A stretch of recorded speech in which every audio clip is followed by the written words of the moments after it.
Edward is the same color as Thomas and the same size as James. He can pull coaches and push freight cars.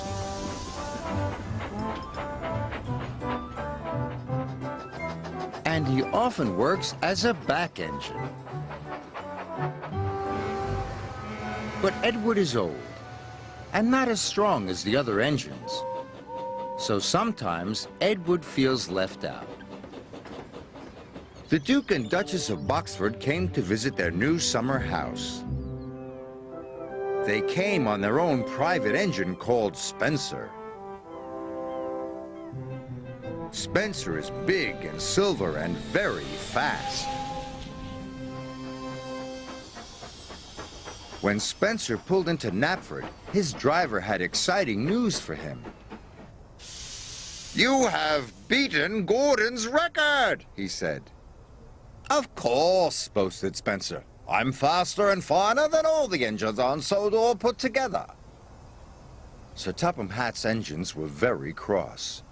"Spencer's just a big silver show-off," sniffed Gordon, and everyone agreed. Sir Topham Hatt spoke to the engines. "Spencer will take the Duke and Duchess to their summer house. Another engine will take their furniture." Sir Topham Hatt's engine saw the chance for a race.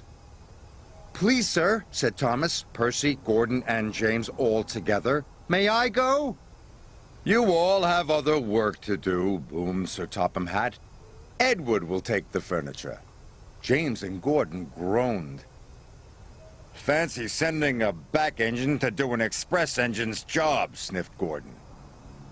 "He'll lose the race and let the whole railway down," said James. Thomas and Percy were cross. Edward was their friend.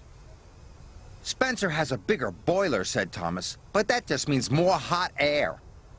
"An honest steamy can beat a pouty puffer any day," added Percy.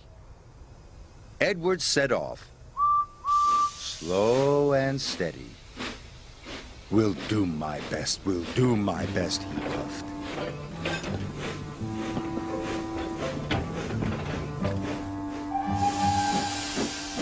Spencer set off and quickly passed Edward. "I've won already," he boasted. And with a whoosh, he was gone.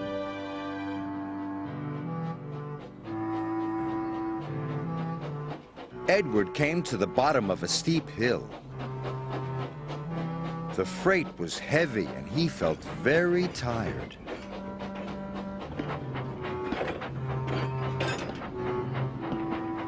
He huffed and he puffed and was soon at the top.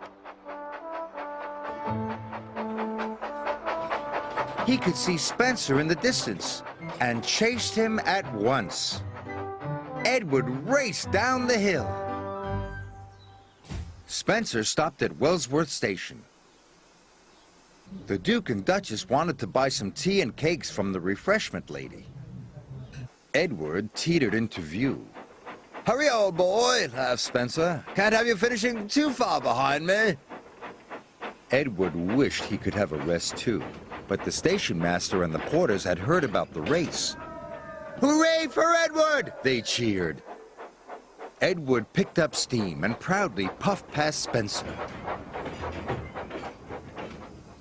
But then the Duke and Duchess finished their tea, and Spencer was off in a flash. He roared past Edward. Fastest and best, he boasted. Edward was nearly out of puff. The furniture felt heavier than ever.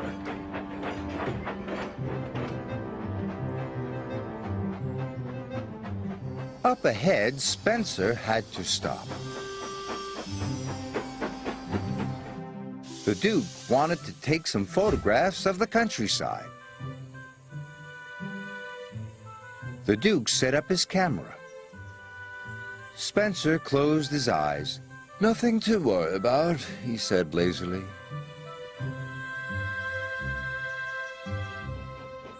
Gordon was returning to Brendam Docks. He passed Spencer and knew Edward must be losing the race. "Edward is a waste of steam," he sniffed.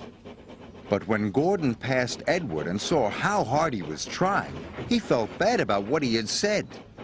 "Well done, Edward," he called. "You are a credit to the railway." Edward was so happy his boiler tingled. He found puff he never knew he had. The Duke and Duchess had finished taking photographs and were back on board. "Time to go," said Spencer's driver and rang the bell. But nothing happened. Spencer was dreaming of victory. He didn't hear the bell. And he didn't hear Edward puffing past him. Spencer's driver rang the bell again. When Spencer finally opened his eyes, he could see Edward heading towards the summer house. Nearly there, he gasped. Spencer took off as fast as he could. But as he reached the siding, his driver ordered him to slow down. "These are old tracks and you are a very heavy engine," he said. "You must go slowly." Spencer had no choice. He had to slow down. And he trundled slowly down the siding. With every click and every clack, he knew he had lost the race. Edward puffed toward the summer house. "I've won," he gasped. "I did it!" Edward felt like a really useful engine. "Hooray! I've won!" he cheered loudly. Edward felt like the pride of the Sodor Railway, and he was right.